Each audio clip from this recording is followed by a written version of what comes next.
자, 그래서 우리가 아주 뭐 작은 예를 든다고 했을 경우라면 우리가 이제 사람이 이제 책임을 지고 싶어 하지 않고 간혹 가다가 그 상담을 할 때에도 그런 얘기를 하는 분들이 있어요. 뭐 하나님, 예수님이 다 용서를 해주셨는데, 내가 대가를 지불해야 된다라고 하는 이야기를 했을 때 그것이 되게 받아들이지 못하는 사람들이 장로님들 가운데서도 간간히 있어요. 이제 오해를 하는 겁니다. 우리의 구원, 그러니까 죄를 사함받은 것은 근본적인 죄에 있어요. 그러니까 물론 그것만을 얘기하는 게 아니고 근본적인 죄는 무엇입니까? 우리가 하나님을 알지 못하는 죄죠. 하나님을 떠나고 하나님을 거절했던 죄. 그러니까 우리가 하나님 안에 거하지 않은 것이 이 죄의 근본이잖아요. 그것이 죄의 가장 근본적인 의미인데 그 죄, 하나님을 떠났던 우리의 죄, 그래서 죽을 수밖에 없었던 우리의 죄를 용서함을 받아서 거룩한 백성이 되어지는 것까지 예수 그리스도를 통해서 이루어져요. 그리고 그 이후에 우리가 자범죄라든가 우리가 잘못해서 지은 죄 모든 죄를 고하면 용서를 해주시는데 이 용서는 다시는 정죄하지 않는다는 개념이에요.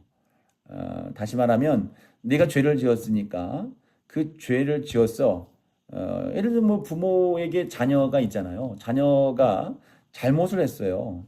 이 아이는 근본적으로 이제 부모의 자녀잖아요. 부모님께 속한 사람 아이들이잖아요. 근데 이 자녀가 죄를 지었는데 죄를 지었다고 해서 그 죄의 문제에 대한 처리는 분명히 있어지죠. 잘못한 거에 대한 책임을 추궁하고 용서를 구하고 체벌이 필요하면 체벌을 하고 이 아이가 배상이 필요하면 배상이 있어야 되는 것들을 진행을 하게 됩니다.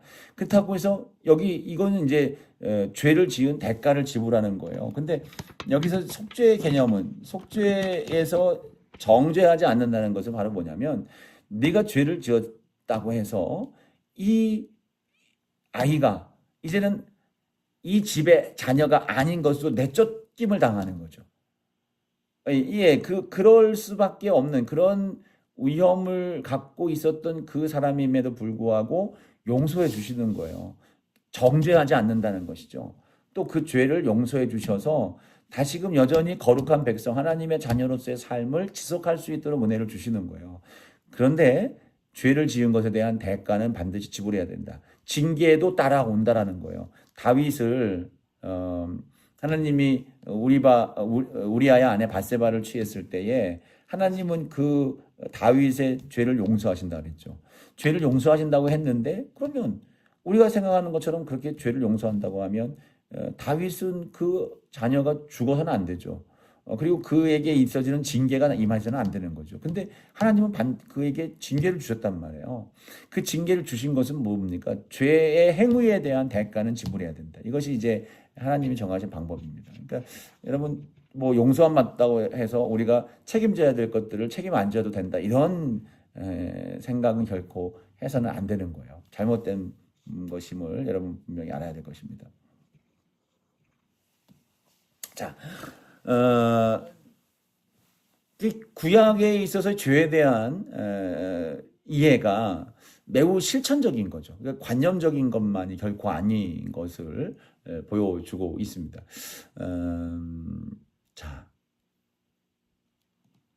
그래서 여기서 이제 속죄죄와 속건죄의 비교를 보면 이제 속죄죄는 고의가 없는 죄, 그리고 이제 속건죄는 하나님이라든가 이웃의 재산이라든가 권리에 대해서 침해한 것들을 보상하는 그러한 고백으로서의 속건제사입니다. 배상할 것들이 속죄죄에는 없고요. 속건제에서는 피해액과 더불어서 피해의 5분의 1을 추가적으로 배상을 해야 되는 거고, 재물은 신분에 따라 다양합니다만 속건제에서의 재물은 주로 순양, 그리고 가격이 이제 고정되어 있어요. 순양을 바치는 겁니다. 초점은 이제 속죄죄는 죄로부터의 오염을 제거한다고 하면, 속건죄는 그 죄로 인해서 깨진 관계와 질서를 회복하는 개념으로서의 의미를 갖고 있다. 이 속건죄도 두 가지 차원이 있어요. 5장 14절부터 19절까지에 보면 하나님께 대한 거룩한 물건을 하나님 것을 이제 침해한 경우가 있어요. 예를 들어 뭐 11조라든가 첫 열매를 드려야 되는데 안 드렸던가, 이제 성전에 드려야 될 헌물 고정세가 있었죠. 이러한 것들을 이제 자기가 바치지 못하고 잘못 사용한 경우에요. 그러니까 피해 금액을 성소세겔로 이제 계산해서 5분의 1을 더해서, 그럴 때는 제사장에게 더 드리고 별도로 순양을 속건제물로 드리는 거예요. 이웃에 대해서 이제 잘못 그렇게 이제 문제를 일으켰을 때는 이웃의 물건을 예를 들어서 맡아두었다가 속인 경우, 그리고 이제 뭐 강도질을 했다든지 이제 착취를 했다든지 분실물 습득한 뒤에 뭐 거짓말을 했든지 거짓 맹세를 했든지, 이것이 이제 성경에 쭉 나오고 있어요. 이제 6장 1절부터 7절까지 나오는 내용들인데, 이럴 때에 여기 마찬가지로 5분의 1의 피해액을 더해서 주인에게 직접 배상을 해야 됩니다. 그리고 여호와 하나님 앞에 하나님께 속건제를 드리는 겁니다. 배상의 순서가 중요해요. 그러니까 이웃에 대한 배상이 하나님께 드리는 제사보다 먼저예요. 먼저 배상을 한 뒤에 와서 제사를 드려라. 그러니까 이게 마태복음 5장 23절 24절에서도 예수님이 그 말씀을 하셨죠. 예분을 드리려다가 내 형제에게 원망 들을 만한 일이 있거든, 생각나거든, 예물을 제단 앞에 두고 먼저 가서 형제와 화목하고 그 후에 와서 예물을 드려라. 이게 이제 구약 이 레위기 근거를 두고 하신 말씀이 되는 겁니다. 이 속건제를 통해서 우리는 신학적 이제 이해를 좀 할 수 있게 되는데, 죄는 결국은 관계를 깨트리는 겁니다. 질서를 무너뜨리는 거예요. 그래서 이러한 것들을 성경은 명확하게 이해를 우리에게 주지시켜 주시는 거죠. 죄라는 것은 단순히 개인적으로 하나님 앞에 짓는 거다 뭐 이런 개념의 문제가 아니라, 사람들과 사람들 사이에서의 관계성 속에서 행하는 행위를 통하여 신뢰가 깨지고 다른 이들에게 손해를 입히고 관계가 깨져버리는 그 모든 것들이 죄이고, 죄의 문제를 해결한다는 것은 하나님 앞에 용서를 구해서 회개하는 것으로 끝나는 게 아니라 그 깨어진 관계와 입힌 손상과 손실들을 복구하고 깨진 관계에 마음 상한 것까지도 채워줄 수 있는 그러한 배상액을 더 추가로 줌으로 인해서 그 모든 것들이 다시 회복이 되어져야 진정한 회개, 진정한 용서가 이루어질 수 있는 거다라고 하는 것을 우리에게 명확하게 가르쳐주고 있는 거예요. 자, 여러분 아까 이제 처음에 첫 번째 올라가 있는 이 표를 다시 한번 보시면, 자, 핵심적인 질문이 이거예요. 5가지 이제 이 제사의 내용 속에서 번제는 결국 무엇입니까? 나를 어떻게 하나님께 드리는가라고 했을 때에 모든 것, 전적인 것들로 하나님 앞에 드린다라고 하는 의미를 갖는 거고요. 소재의 개념은 내가 가진 것을 어떻게 드릴까라고 하는 질문 앞에 그것은 감사와 봉헌으로, 감사로 희생으로 드려야 된다는 하는 그런 의미를 품고 있는 겁니다.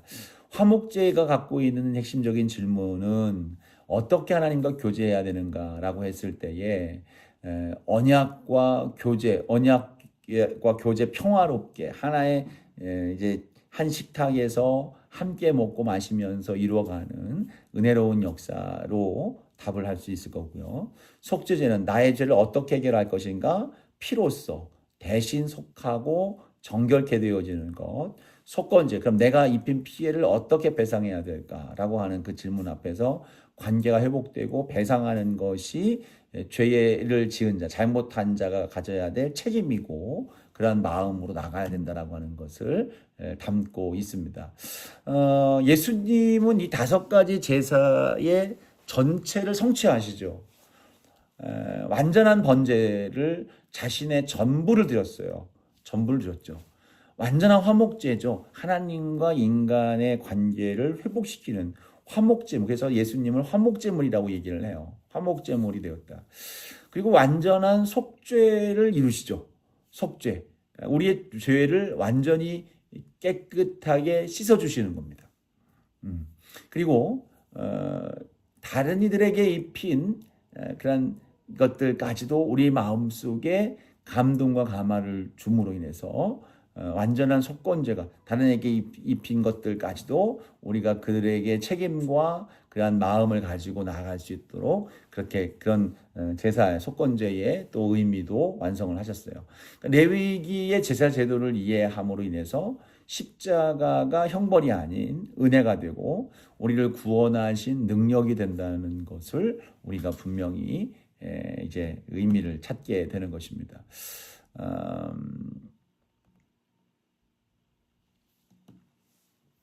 예, 잠시 후에 이제 제사장과 제사장에 관련된 부분들을 좀 이어서 하도록 하겠습니다.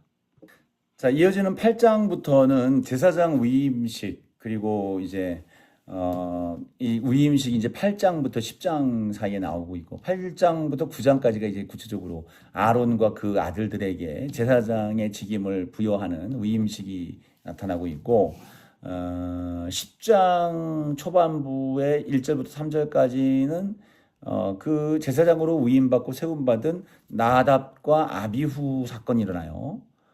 이 참 마음 아픈 일이기도 한데요. 정결규례가 그 다음에 11장, 레위기 11장부터 15절까지 쭉 나오고 있어요. 자, 제사장인데요. 제사장은 레위기 8장에서 아론과 그 아들들을 이스라엘의 제사장으로 위임하는 의식을 기록하고 있어요. 그러니까 이 위임식은 출애굽기 29장에서 미리 규정된 것을 실제로 시행하는 장면이에요.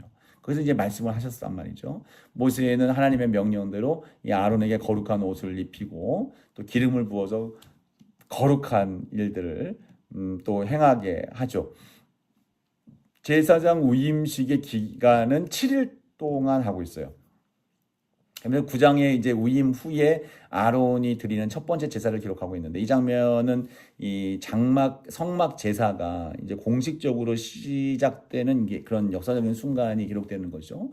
아론이 이제 백성을 향해서 손을 들어서 축복했을 때에 9장 23절 말씀을 보니까 하나님의 여호와의 영광이 온 백성에 나타났다. 모세와 아론이 회막에 들어갔다가 나와서 백성에게 축복함에 여호와의 영광이 온 백성에게 나타나며 그러니까 여기서 이제 지금 우리 제사장에 대한 이해가 이제 얼마 전에 유튜브에서 누가 뭐 설교하는 건가요? 뭐 이런 얘기 들으면서 뭐 다 듣지는 않았습니다만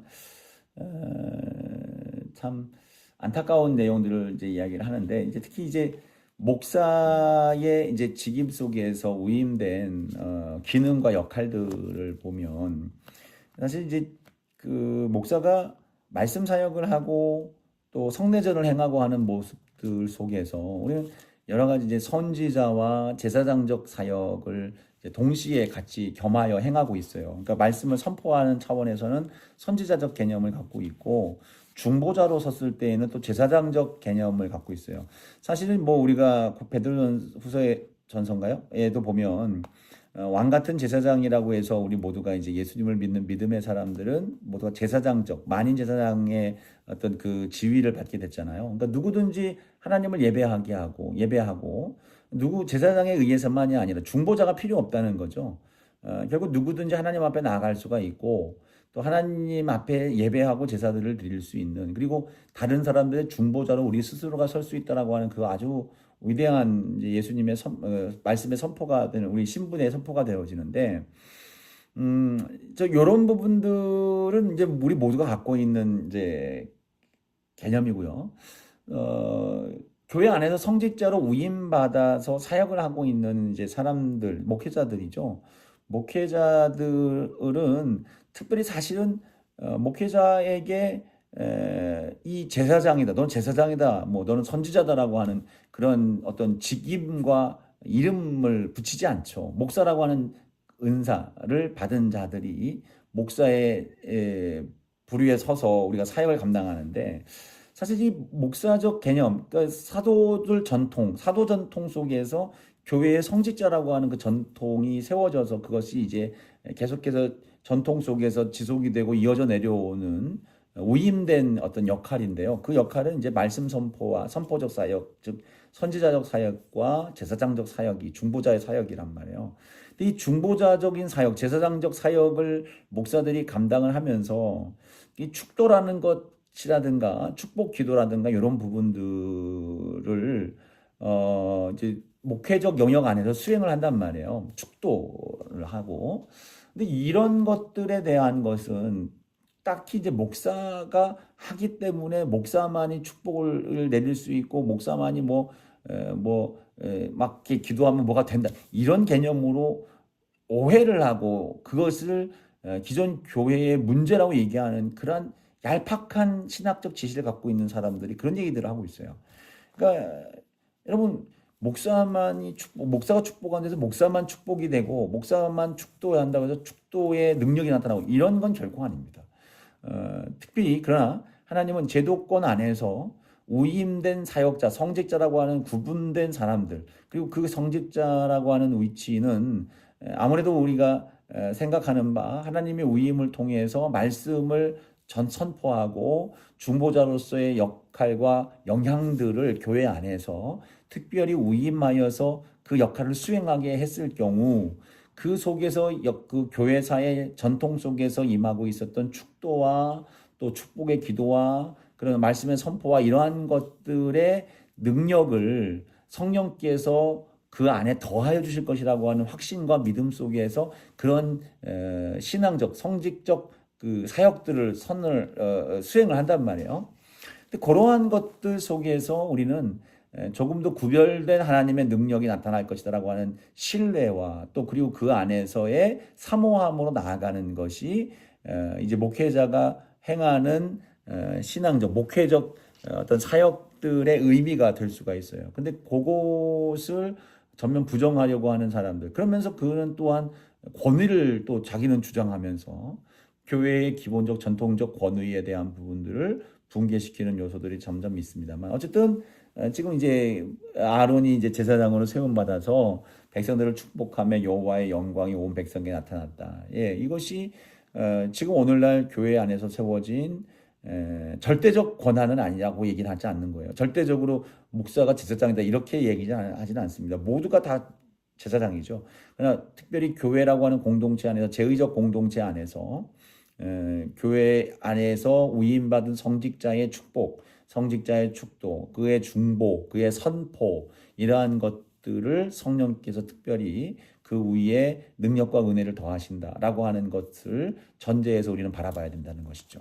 자, 어쨌든 하나님의 영광이 그 가운데에 임했고 9장 24절 말씀을 보니까 불이 여호와 앞에서 나와 제단 위에 번제물과 기름을 사른지라 온 백성이 이를 보고 소리 지르며 엎드렸더라. 예, 하나님의 임재가 첫 제사 가운데 강력하게 임하게 되는 거예요. 그래서 사람들이 그 앞에 엎드리는 거예요. 놀라는 거죠. 하나님의 놀라운 능력 앞에서 놀라는 거예요.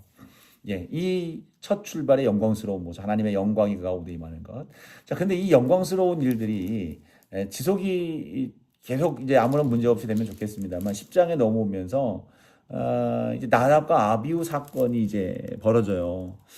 충격적인 장면인데 아론의 두 아들이 오늘 말씀을 보니까 1절에 그렇죠. 10장 1절에 보니까 나답과 아비후가 각기 향로를 가져다가 여호와께서 명령하지 아니하신 다른 불을 담아 여호와 앞에 분향하였더니 불이 여호와 앞에서 나와 그들을 삼킴에 그들이 여호와 앞에서 죽은지라. 자, 이것을 우리가 어떻게 이해를 해야 되느냐? 이게 참 안타깝고 어려운 사건이에요. 근데 이 낯선 불, 다른 불이라고 하는 이 불의 의미, 즉 이 원어는 규정에서 벗어난 것을 의미하는 거예요. 그러니까 낯설다, 규정에서 벗어났다. 그러니까 어떻게 정확하게 다른 불을 한 것인지를 명시하고 있지는 않습니다만 하나님의 규례대로가 아닌 거예요. 그 불을 다른 불을 가져왔든 아니면 그 방식을 따르지 않았다는 겁니다. 그러니까 하나님의 명령이 아닌 자기 임의대로 했다는 거예요. 이러한 상황 속에서 세 가지 해석을 할 수가 있어요. 일부 학자들은 나답과 아비후가 술 취해서 이런 행동을 했을 거라고 보는 거예요. 이제 왜냐하면 레위기 10장 9절 말씀에 이어지는 거 보니까 너와 내 자손들이 회막에 들어갈 때는 포도주나 독주를 마시지 말라라고 하는 그 죽음을 면하라. 그리하여 죽음을 면하라. 이렇게 이제 말씀하신 거 봤을 때에 나답과 아비후가 술 먹고 들어가서 정신없이 이제 자기 임의대로 했다고 하는 것으로 이제 설명을 하려고 해요. 또 하나는 시간이 규정된 시간이 아닌 다른 시간에 이 향을 드렸을 가능성에 대한 부분들. 또 하나의 상황은 이제 하나님이 제정하신 예배 형식을 임의로 바꾸었다라고 하는 그런 어떤 포괄적인 큰 개념, 큰 틀로서의 개념을 이야기를 하는데 어쨌든 여기서는 이제 핵심적인 거예요. 어, 이 모세의 말 가운데 3절을 보니까 이렇게 말하고 있어요. 모세가 아론에게 이르되 이는 여호와의 말씀이니라 이르시기를 나는 나를 가까이 하는 자 중에서 내 거룩함을 나타내겠고 온 백성의 앞에서 내 영광을 나타내리라 하셨느니라. 그러니까 즉 하나님의 거룩함으로부터 벗어난 구별된 것, 하나님의 규례와 법도로부터 어긋난 것들에 대한 것들을 경계를 해요. 그래서 그러한 하나님은 거룩하다. 이것은 하나님의 선함을 이야기하죠. 피조물과의 절대적인 구별성. 그러니까 이건 한마디로 하나님의 거룩함을 여기서 이야기한다는 것은 하나님의 선함을 이야기하는 것이고, 그것은 마땅히 죽을 수밖에 없는 그들의 잘못된 행동들에 대한 부분들을 분명히 말씀하고 있는 겁니다. 그래서 여기서 이제 단순히 그러니까 하나님의 규례를 어기면 죽는다는 개념이 아니에요. 이런 것보다는 결국 이제 하나님의 제정하신 그 하나님의 뜻을 어긋나게 되는 부분들, 그러니까 하나님의 뜻을 거슬려서 하나님으로부터 동떨어진 거룩함으로부터 벗어나는 행동들 자체에 대한 경고라고 볼 수가 있는 거예요. 이 말씀 뒤에 이제 사실은 이제 아론이 어떤 말을 할 수도 있겠지만 아론은 아무 말도 안 해요. 아론이 아무 말도 안 하는 이 아론의 침묵 앞에서 침묵을 볼 때에 하나님의 이 거룩함에 대한 하나님의 선언, 그리고 이 나답과 아비후의 죽음 앞에서 하나님이 말씀하시는 이 거룩함에 대한 선포, 이것을 아론은 전적으로 이제 이것을 수용하게 되는 거죠. 결국 이제 하나님이 행하신 일은 선하시다. 하나님은 선하신 분이다. 라고 하는 대전제 속에서 이 아이들의 자녀들의 그 거룩하지 못함을 수용할 수밖에 없는 그러한 상황이라고 보여집니다. 자, 이렇게 이제 아론 제사장이 세워지고 첫 번 제사가 드려지고 그 제사 가운데에 생겨났던 참 가슴 아픈 일들이 임하게 됐지만 이 속에서 결국 하나님의 규례 안에서 하나님의 뜻에서 벗어나는, 즉 그것은 벗어나는 것은 다시 말하면 거룩함으로부터 동떨어지는 상황이 생기는 거죠. 특히 이제 더 거룩함으로 구별되어서 자신들을 거룩함으로 정비해 나가야 되는, 구별해 나가야 되는 그러한 제사장의 반열 속에서 하나님의 그 뜻을 정면으로 배치되는, 떠나 있는 상황을 행한다고 했을 경우 이것이 우리에게 오는 책임의 막중함은 너무나도 크다라는 것이죠. 특히 이제 목사의 지위에 있는 사람들은 백성들에게 나타나는 그 영향력이라는 것이 엄청나죠. 목사의 말 한마디라든가 목사의 행동이라든가 표정이라든가 강단 위에서 갖는 태도라든가 이런 부분들을 여러분 우리는 매우 경직된다라는 것이 뭐 일을 그르칠 정도의 경직됨을 이야기하는 것이 아니라 하나님 앞에서 서 있는 하나님의 영적인 것과 거룩한 것들을 수행하는 자로서의 이 거룩한 부담감이죠. 이러한 것들을 우리가 잠시도 잊어서는 안 된다라고 여러분 기억해야 될 겁니다. 예전에 저희 본목사에 있을 때 그 담임 목사님이 이제 그런 말씀을 하셨어요. 강단에 오를 때에 두려운 마음으로 올라가라. 그 말씀이 저한테는 상당히 충격적이었어요. 그래. 강단에 올라갈 때, 강단이라는 건 사실 이제 교회의 단위잖아요. 근데 뭐 옛날처럼 이제 성소, 지성소의 개념이 아니기 때문에 그 정도의 뭐 구별됨을 우리가 이야기하고 할 건 뭐 교단마다 조금 다르고 교회마다 좀 다르겠습니다만 그런 건 아니지만 여러분 우리가 강단에 올라간다라고 했을 경우는 그것은 예배 중에 예배를 집례하고 말씀을 선포하는 걸 얘기하죠.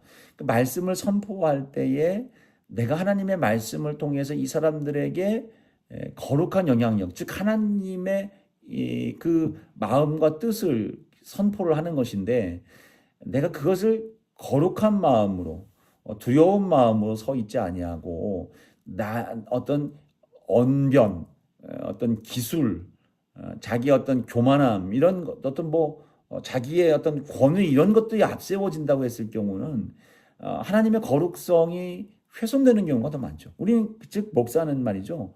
하나님의 거룩한 통로가 되어야 됩니다.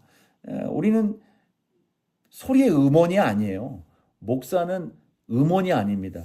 스피커입니다. 스피커. 그러니까 음원에서부터 전달내에 내려와서 선을 타고 들어와서 나에게 작용이 되어서 나를 통해서 소리가 나가는 것뿐이에요. 내가 내는 게 아닙니다. 그 모든 것들은 음원이 나가는 거예요. 그 음원은 뭡니까? 거룩한 말씀 하나님이죠. 이것이 나가는 데 있어서 우리가 어떤 상태에 있느냐에 따라서 이 소리가 매우 달라지는 거죠. 좀 뭐 다른 표현을 하면 수도관이 깨끗하게 청결한 상태면 깨끗한 물이 나가는 거고요. 우리의 관이 더럽혀져 있으면 이 관에서 나가는 물이 더럽혀져서 나가는 거예요. 물론 하나님의 말씀이 우리 때문에 더럽혀지는 건 아니죠. 근데 우리가 어떠한 그릇에 담아서 드리느냐에 따라서 이 물이 더럽게 보일 수도 있고 잘못된 영향을 줄 수도 있다라는 겁니다. 이것을 우리가 매우 두려운 마음으로 경계를 해야 되는 것은 당연한 겁니다. 그래서 나답과 아비후가 죽었다는 사실을 생각할 때 여러분, 그랬구나. 그 사람들은 뭘 잘못했대가 아니라 나도 그럴 수 있구나. 내가 죽을 수도 있구나라고 하는 그런 거룩한 두려움을 가져야 되는 거예요. 그래서 늘 주님 앞에 겸손하고 사실 이제 겸손하지 못한 사람은 자기가 겸손하지 못한지 모르는 게 문제인 거죠. 겸손해야 되고 강단에 올라갔을 때 헛소리 하지 말아야 됩니다. 막 쓸데없는 소리, 막 농담, 속된 말들, 막 그 음담패설 같은 이야기들, 그런 거, 쓸데없는 그 우스갯소리, 뭐 이런 거, 그런 거 하지 말아야 돼요.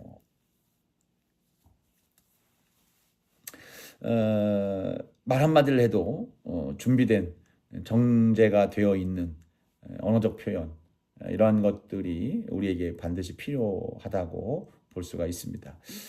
여러분 그와 같은 목회자로서 여러분 한 분 한 분이 다 아름답게 세워질 수 있기를 주님 이름으로 축복합니다. 자, 이어지는 내용은 정결규례입니다. 11장부터 15장까지인데 정결법은 뭐냐면 음식에 관련된 정결. 그러니까 먹는 거, 어떤 음식이 정결하고 더 정결치 못한 거냐. 11장에 나오는 내용이고요. 12장은 출산 후에 정결한 것들. 또 13, 14장은 나병, 피부병이죠. 또 15장은 유출병, 피를 흘리는 그런 병에 관련된 부분들. 이것이 이제 좀 낯설고 어려운 상황일 수 있겠지만 이 정결법에 대한 이해를 세 가지 큰 전통으로 이해를 했어요. 하나는 위생학적인 해석이에요. 그러니까 중세시대 때 마이모니데스라고 하는 사람, 그 학자에 의해서 이야기된 건데 부정결한 동물, 부정결한 음식, 또 이런 것들, 또 유출병, 뭐 나병, 정결 문제, 뭐 이런 것들은 결국은 이제 우리가 식생활이라든가 이런 것들이라든가 이 상황들이 건강에 해로운 것이기 때문에 금지되는 것이다. 그러니까 그러니까 건강에 관련된 실체적 문제가 있기 때문에 하나님은 그런 부분들을 통해서 말씀해 주셨다. 그 당시 이건 납득이 돼요. 이건 뭐 사실 학자들이 이야기한 것들이 뭐 이건 맞다 틀리다의 문제가 아니라 이거 같은 경우에는 전부 다 우리가 다 수용할 수 있는 부분들이라고 봐요. 그 당시 이제 위생적으로 걸러야 될 것들이 있죠. 하지 말아야 될 것들이 있어요. 그 당시는 의학이 발달되지 않았으니까 병의 근본을 미리 차단하는 것은 매우 중요한 일이 되는 겁니다. 그러니까 정결한 상태를 만들어가는 것, 정결한 음식을 먹고 탈이 나지 않고 독소가 없는 것들을 구별해내는 것, 이런 것들은 정말 중요한 일이었죠. 또 하나는 어떤 해석이냐면 상징적 해석이에요. 메리 더글라스라고 하는 학자가 이제 중심 학자인데 우리 모세오경 책 주 교과서 안에서도 이 고든 웨남이 저자가 바로 이 같은 내용들을 이제 썼어요. 기술이 되어 있어요. 그 뭐냐면 상징적 해석인데 정결과 부정결은 이제 그 신학적 어떤 질서라든가 경계 뭐 이런 것 다시 말하면 제자리에 있지 않는 거. 그러니까 하나님의 피조물의 세계에서 이제 정확하게 피조된 세계의 그 부분에 있어야 되는데 어정쩡하게 어느 중간에서 이것도 아니고 저것도 아닌 상황 속에 있는 거를 상징하는 거다. 그래서 이것은 결국 뭐냐면 우리가 이것을 바라볼 때에 경계에서 머물러 있고 어정쩡한 상태에 있는 것을 경계하는 그러한 상징적 의미다라고 이렇게 우리에게 얘기를 해주고 있는 학자들이 있어요. 우리 교과서에도 그런 내용들이 중심이 되고 있어요. 또 하나 사회학적 해석인데 제이콥 밀그롬이라고 하는 분인데 이 이스라엘 사회 안에서 그들의 정체성 그리고 그들의 세계관을 이루어가는 사회 안에서 그렇게 만들어가는 그러한 중요한 역할을 하는 그러한 내용들이다라고 이제 이야기를 하고 있는 거예요. 자, 이렇게 대략적으로만 그렇게 보면 되는 거고 일단 좀 이따 다시 한번 그 부분들 얘기를 하겠습니다. 그러니까 음식의 정결법은 먹는 것을 통한 거룩함, 그러니까 먹는 것에 의한 거룩함에 대한 유지 이러한 것들을 얘기를 해요. 그러니까 레위 11장에 보면 먹을 수 있는 동물과 먹을 수 없는 동물을 구별하는데 육지 동물인 경우 이제 굽이 갈라지고 되새김질을 하는 것, 소나 양 등은 정결해요. 근데 그 중에서 이제 하나만 되는 거, 그러니까 굽이 갈라지고 되새김질을 하는 게 이제 정결한 거라고 한다면 그 중에 하나만 충족시키는 것은 정결치 못한 거예요. 그러니까 돼지나 낙타 등인데 돼지가 왜 부정하냐? 돼지는 굽이 갈라져 있지만 그러나 되새김질을 하지 않죠. 요게 이제 그런 그 경계에 있어서 명확하게 하나님이 정하신 그 먹을 것들의 완전한 어떤 가치에 부합되지 못하는 그 경계에 있는 섞인 것들이라고 이제 표현을 하고 있는 거예요. 경계선에 있다는 것.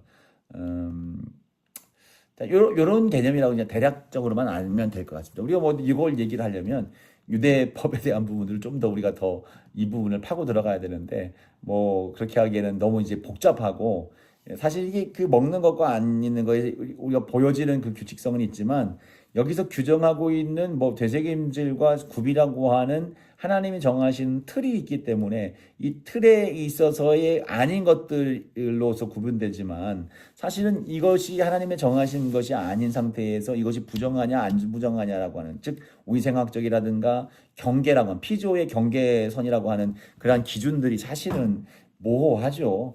그러니까 어떻게 이게 왜 구별되는지에 대한 명확한 이제 근거는 사실 못 찾았다고 보는 게 맞을 거예요. 하지만 어쨌든 그 속에서 이제 상징적인 것들과 이스라엘 백성들 안에서 사회적인 규범 안에서 이것들을 이해하고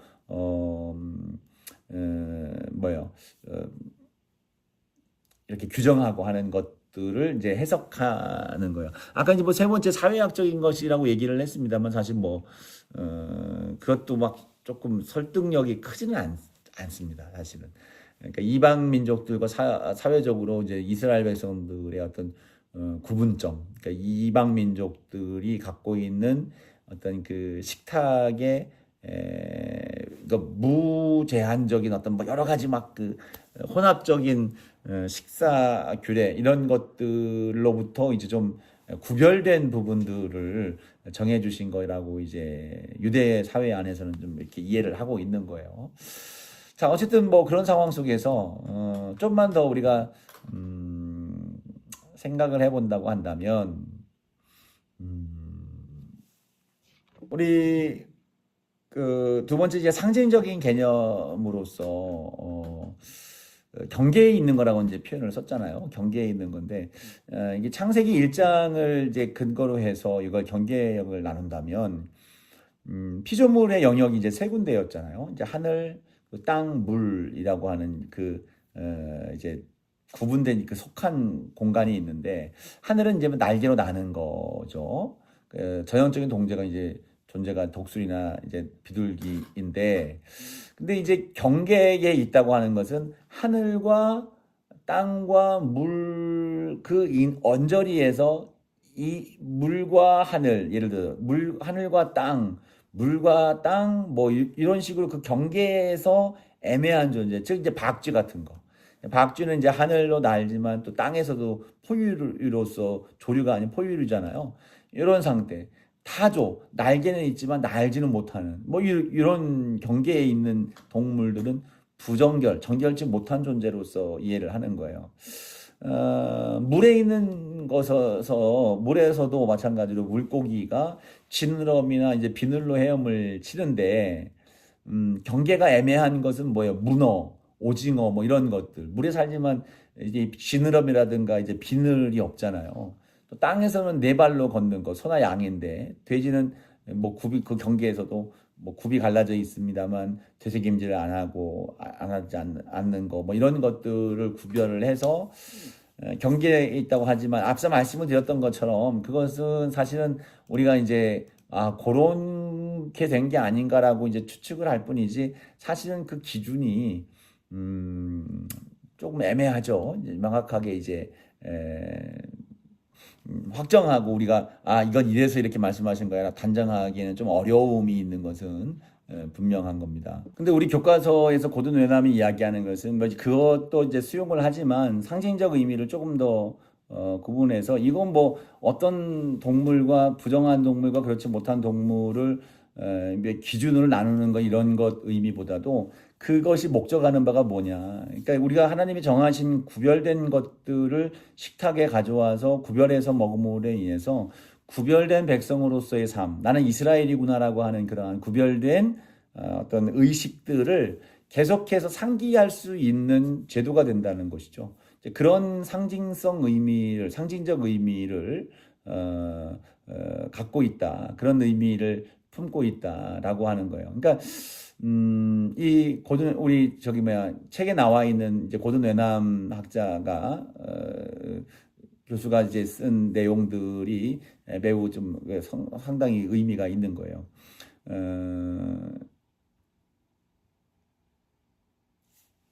자, 그러면서 이제 제이콥 아까 세 번째 이 부분에 대한 부분들은 그 하나 뭐 더해서 하나의 예를 든다면 정결한 동물은 초식 동물이고 부정결한 동물은 이제 육식 동물 또는 잡식성 동물이다라고 하는 것으로 이제 구분을 한번 해보기도 하는 거예요. 돼지는 잡식성이죠. 낙타, 토끼도 육식성은 아니지만 이 도식에서 제외가 되고 강조하는 것은 이스라엘은 피를 흘리는 것을 가능한 한 최소화해야 된다. 그러니까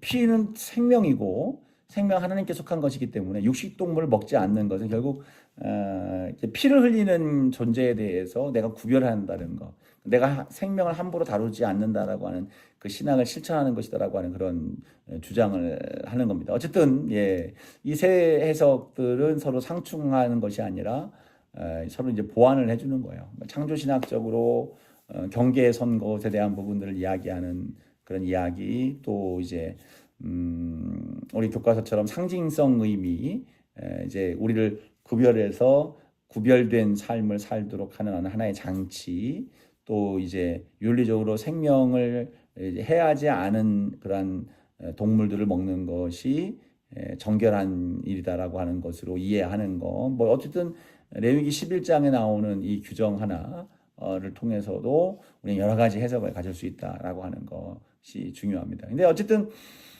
신약에 넘어오면서 예수님이 이제 이 부분들을 해설을 시켜주셨죠. 우리는 이 부분들에 대해서 우리가 조금 이제 이해를 해야 되는 게 베드로 사도행전에 보면 베드로에게 이제 환상이 임하잖아요.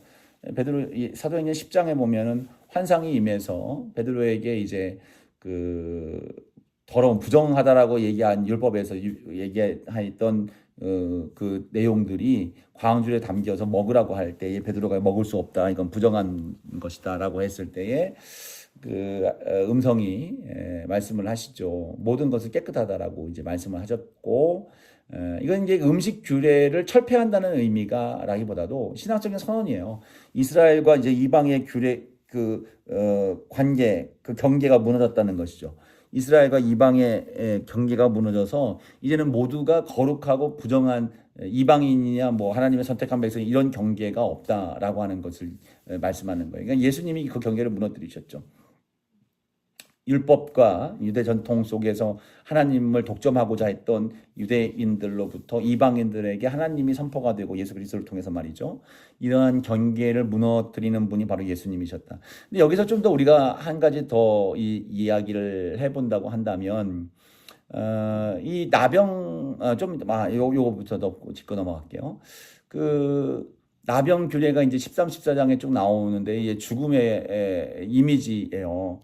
나병으로 보는 짜라트라고 하는 이제 한센병이죠. 한센병인데 피부 질병을 이제 좀 더 포함합니다. 이게 매우 심각한 형태의 이제 병의 유형인데 결국 이 짜라트라고 하는 이제 이 나병이 임하게 되면 이건 결국 죽은 거를 전제를 하는 거예요. 살아있지만 죽은 거다라고 하는 그 전제 속에서 이것이 매우 이제 경계가 되었던 이제 그 병입니다. 근데 이 나병에서 치유된 사람들이 이제 혹간이 있었는데 이것은 지금 한센병 으로 전부 다 볼 수는 없는 거죠. 좀 포괄적인 상태의 개념으로 짜라트라고 하는 이 병의 개념을 볼 수가 있을 겁니다. 그래서 이것이 살아있는 사람에게 죽음의 침투가 됐지만 여기서 나은 거예요. 나은 사람들이 생겨났을 때에 이것은 이제 의식을 통해서 이제 그들이 다시 회복되는 그러한 권위, 삶의 이제 권리죠. 이런 것들이 이제 사실은 병을 얻음으로 이제 박탈이 됐다가 다시 회복되는 그러한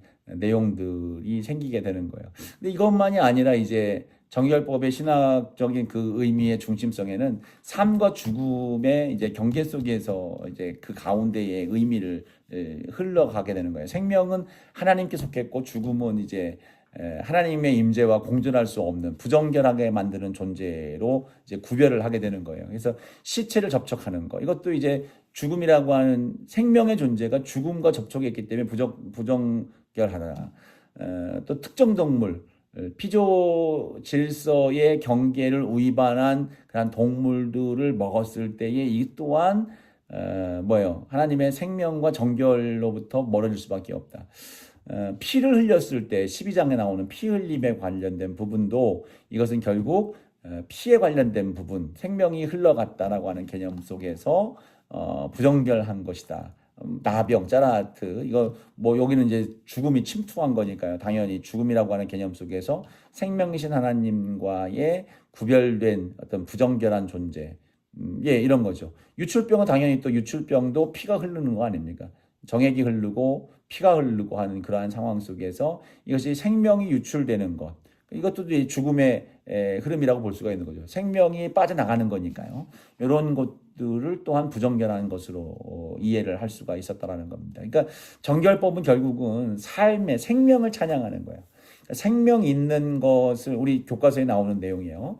생명 있는 존재의 그 의미, 그리고 그 소중함, 그 가치를 부정결함을 구별해냄으로 인해서 그것을 부각시키는 효과를, 상징적 효과를 갖고 있다.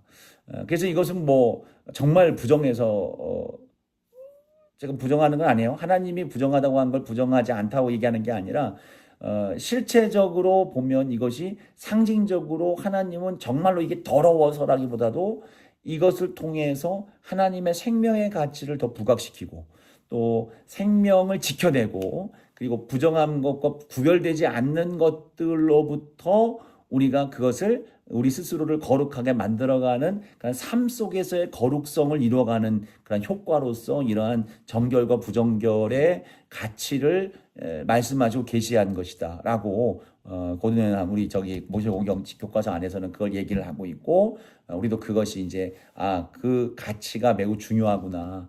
라고 그 의미를 우리에게 주시기 위한 것이 주된 목적 가운데 하나구나라고 하는 것으로 이해를 해야 될 것입니다. 근데 여기서 우리가 한 가지 더 생각해야 될 것은 이 정결법에 대한 부분들을 그럼 우리가 어디까지 이해를 해야 되느냐. 그러니까 율법에 대한 부분들인데요. 잠깐만요. 자, 우리가 이런 이제 이야기 속에서 율법에 대한 이제 폐기론, 앞서 이제 간략하게 한 부분 이제 언급된 부분들이 또 있었겠습니다만, 예수님이 율법을 완성하셨다라고 하는 이 이야기 전제 속에서 사람들은 이제 그 율법 조항 중에 11조라든가 율법 예수님이 이제 십자가에 못 박혀 죽으심으로 우리가 율법을 지킬 필요가 없다라고 하는 매우 편협된 이제 사고를 해요. 그래서 여러분 유튜브에 교회 관련된 요즘에는 그것이 잘 안 뜨는 것 같아요. 제가 뭐 그런 걸 잘 안 봐서 그런 건 모르겠습니다만 처음에 이제 그 유튜브를 보면서 교회 관련된 영상을 보면 꼭 거기에서 나왔던 중요한 자주 뜨는 그리고 또 많은 사람들이 거기에서 자꾸 이제 그 주제로 삼고 영상을 찍었던 것 가운데가 뭐냐면 11조를 왜 하냐? 뭐 교회가 성전이냐? 안식일은 뭐 어떻게 하냐? 뭐 이런 얘기를 하면서 꼭 하는 얘기는 뭐냐면 예수님이 십자가에 못 박혀 죽으심으로 말미암아 율법을 지킬 필요가 없다라는 얘기를 해요. 이게 매우 그 사람들을 보면 또 신학 공부를 많이 했던 사람 같기도 하고, 근데 여러분 그건 정말 잘못된 생각이에요. 예수님은 앞서 얘기했던 것처럼 율법을 완성하라고 오셨다 그랬어요. 그러니까 완성은 완전하지 못했던 것들의 마지막 퍼즐 조각이 됐다라는 것이죠. 율법에 대한 부분들을 예수님이 다 없이 하셨다? 예, 착각입니다. 다만 오늘 지금 얘기했던 정결 규례들 있잖아요. 먹을 것, 정결을 위한 정결과 부정결에 대한 부분들을 이야기하는 것들에 대해서는 예수님의 십자가를 통해서 그 모든 부정한 것들과 거룩하지 못했던 것들과 죄와 이러한 것들은 정결리에 관련된 부분들은 다 폐기가 됐다고 볼 수도 있어요. 폐기가 아니라 완성이 된 거예요. 예수님이 부정한 것 없이 다 정결케 하셨고 또 죄적인 부분들을 완전히 영원토록 속죄하시는 그 십자가의 은혜를 주셨기 때문에 정결과 부정결에 대한 부분들은 우리가 따르지 않아도 된다. 예수님을 따르기 때문에 그것을 해결했다라고 하는 겁니다. 근데 그 외의 것들이죠. 도덕법에 관련된 부분들 말이죠.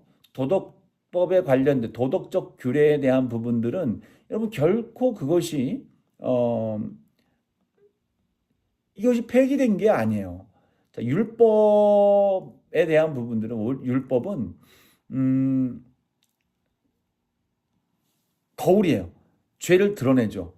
율법이 우리에게 예수 그리스도로 나아갈 수 있도록 이끌어가는 하나의 초등 선생이라고 하는 그런 표현들을 또 썼는 것처럼 자, 이 부분 속에서 우리는 분명히 알아야 될 것들이 도덕법적인 부분들, 십계명, 뭐 윤리 규정 이런 것들은 그것을 행해야 되는 거죠. 보상 규정이라든가 이런 것들을 우리가 다 하라는 의미가 아니라 십계명을 기본으로 해서 십계명에서부터 퍼져나오는 우리가 하나님을 사랑하고 이웃을 사랑하는 내용들, 윤리적 그 강령, 그 핵심적 내용들은 여전히 유효한 겁니다. 그대로 따라가야 되는 거예요. 그리고 그것들이 지금 십계명을 중심으로 해서 각 세상에서 정상적인 국가라고 한다면 그 십계명을 중심으로 한, 즉 물론 거기서는 하나님을 섬기는 것에 대한 부분들은 계명을 두지 않습니다만 사람들과의 관계를 더 윤리적인 부분, 도덕적인 부분, 질서적인 부분들, 이 공동체를 깨뜨리지 않기 위해서 정해놓은 규례 규범들 이런 것들이 다 파생돼 나가는 거 아닙니까? 그런 것들은 여전히 유효합니다. 윤리적인 부분들까지도. 근데 의식법, 좀 전에 얘기했던 것처럼 제사, 정결예, 음식도 정결, 부정결을 이야기하는 거고요.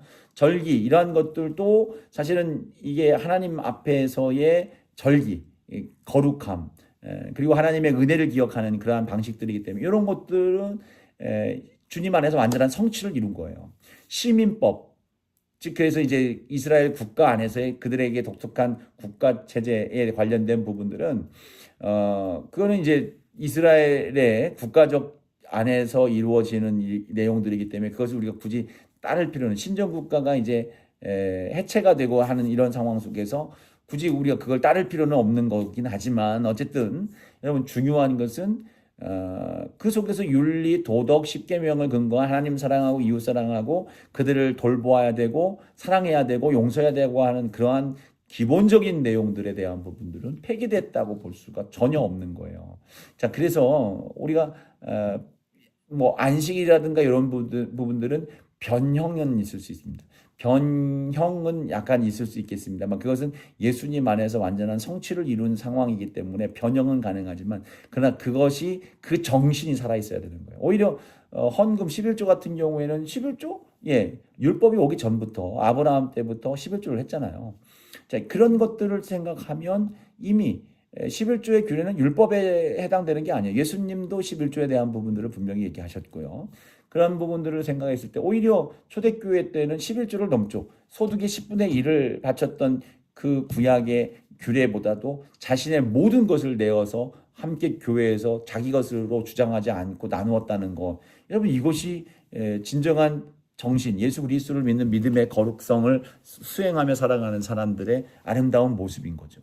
그러니까 그래서 그 사람들을 보면 자기가 하기 싫은 걸 자꾸 이게 논쟁거리로 삼는 거예요.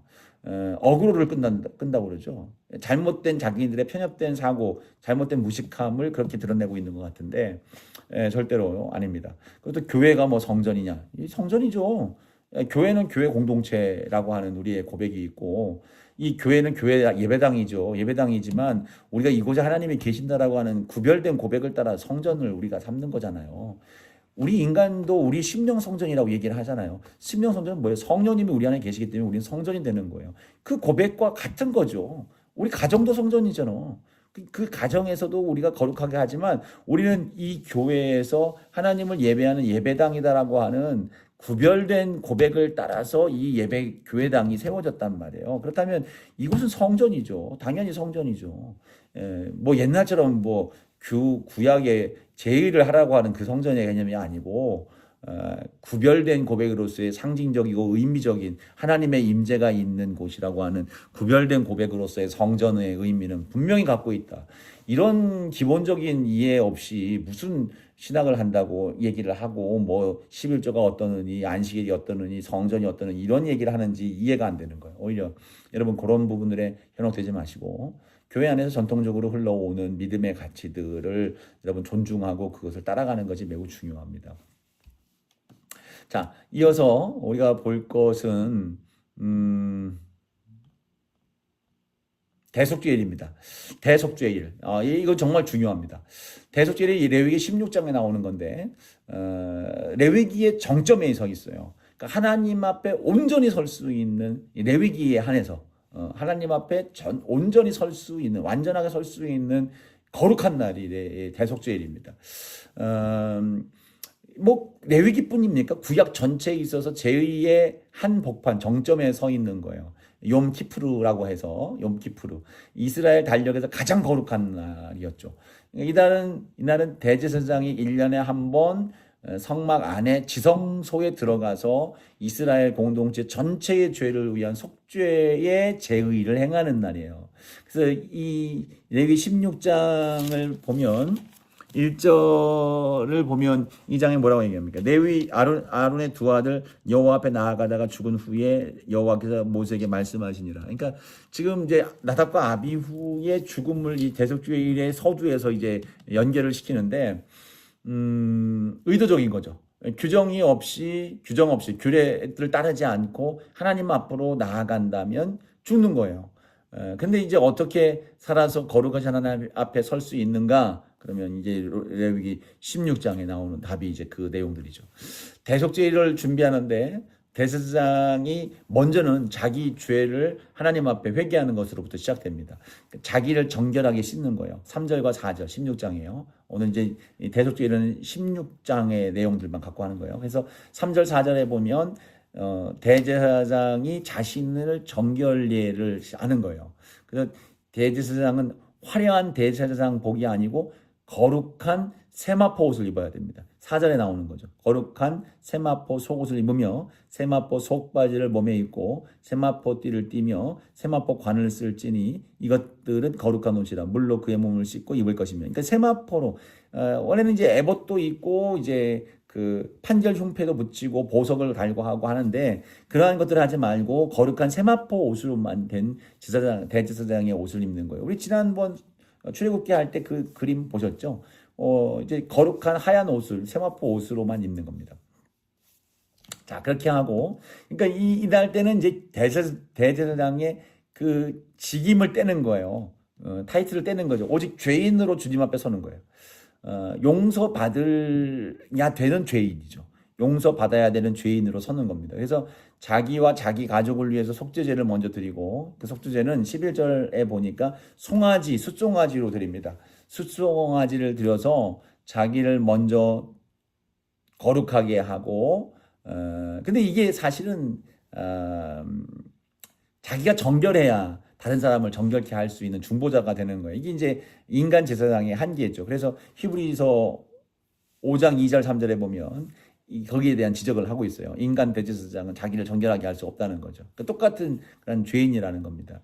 그래서 의도적으로 이런 부분들을 자기를 정결케 하고 자기의 옷을 죄인의 옷으로 입고 하는 그러한 과정들을 통해서 인간은 인간 스스로를 정결하게 할 수 없다라고 하는 것을 이제 다시 한번 우리에게 보여주는 메시지가 되는 겁니다.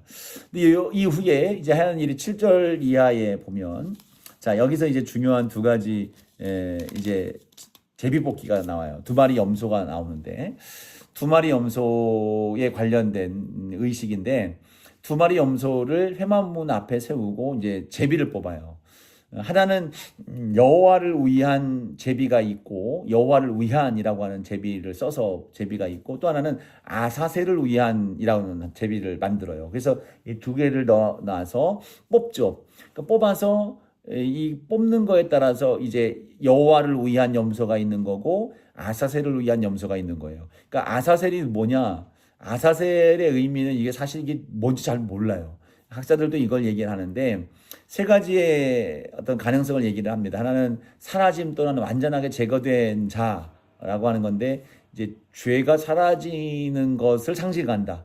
그러니까 아사셀을 위하여라고 하는 표현을 속에서 죄가 사라지는 것을 위하여라고 하는 그러한 이름으로 썼다는 걸 의미하고 있는 거예요. 또 하나 두 번째로는 뭐냐면 어느 광야의 지명이었을 거다. 광야의 지명, 아사셀이라고 하는 광야, 낭떠러지가 있는 뭐 그런 광야라고 생각을 할 수 있을 거예요. 또 하나는 세 번째로는 그 광야에 거주하고 있는 악한 존재의 이름이 아사셀일 것이다. 그래서 우리 교과서에는 아사셀이 광야의 험준한 그 지형을 지칭하거나 그 공간을 의인화한 이름을 붙여서 의인화한 것으로 보고 있는 거예요. 그래서 중요한 것은 여호와께 속한 것과 광야 밖으로 나가야 되는 것이 구별되는 거예요. 근데 그 첫 번째 해석도 참 일리가 있어요. 첫 번째 해석은 뭐였습니까? 바로 사라짐, 우리 죄가 사라지는 완전히 제거되는 것. 즉 그러니까 두 개를 복합적으로 생각한다면 광야 동떨어진 곳으로 내보내서 그래서 우리의 죄를 없이 하는 완전히 제거하는 데 쓰임 받는 염소가 하나 있는 거고 하나님을 위하여 있는 여호와를 위한 염소가 하나가 있는 거예요. 자, 여호와를 위하여라고 하는 제비를 뽑은 염소는 어떻게 되느냐? 속죄 제물로 하나님께 드려지는 겁니다. 대제사장이 그 피를 가지고 지성소 안으로 들어가요. 그리고 지성소 안으로 들어가는 이 유일한 제사입니다. 딱 1년에 한 번만 들어가는 거예요. 다른 때는 어떠한 제사도 들어갈 수 없습니다. 대제사장이 지성소 안에 들어가면 하나님의 법궤가 있죠. 하나님의 법궤가 있고 이 법궤가 있는 법궤 뚜껑이 시은소잖아요. 두 그룹 사이 이 두 그룹의 날개가 이렇게 맞닿아 있고 그리고 그 뚜껑 가운데는 이제 시은소, 속죄소라고 얘기를 합니다. 그래서 그 속죄소에 그곳에 들어가서 그 있는 곳에 들어가서 향을 피워서 속죄소를 이 지성소의 공간을 가득 메우는 거예요. 가득 메우고 여기서 단순히 분위기를 잡는 게 아닙니다. 12절 13절 말씀을 보니까 향로를 가져다가 여호와 앞에 제단 위에서 피운 불을 그것에 채우고 또 곱게 간 향유 쭉 이제 증거궤의 속죄소를 가리게 할지라. 그러니까 향이 가득해서 이 증거궤 위에 있는 뚜껑, 증거궤 뚜껑이 덮개죠. 덮개 가운데에 그 위치를 향으로 가득 덮게 만들어라는 거예요. 그게 거룩함의 상징이죠. 자, 그 향으로 그 공간 자체를 거룩함으로 채우는 것을 이제 상징하는 겁니다. 그리고 그 속죄소에 가지고 들어온 염소 피를 뿌리는 겁니다. 그것이 이제 제사장이 1년에 한 번 들어가서 은혜, 시은소라고 하는데 그 속죄소를 말이죠. 그렇게 그 표현은 결국 은혜가 나타나는 은혜의 은혜가 펼쳐지는 베풀어지는 공간이다라고 해서 시은좌, 시은소, 속죄소, 죄가 사함 받으니까요. 그렇게 표현을 하고 있어요. 자, 그렇게 하는 거예요. 그래서 여호와를 위한 염소는 잡아서 제사장의 피를 받아다가 1년에 한 번 들어가는 지성소에 들어가서 그곳에 향을 피우고 가득 피우고 그리고 시은소에 속죄소에 속죄의 그 염소 피를 뿌림으로 인해서 죄사함을 맡게 되는 겁니다. 자, 그러면 아사셀을 위한 염소는 어떻게 되느냐? 이 두 번째 염소 아사셀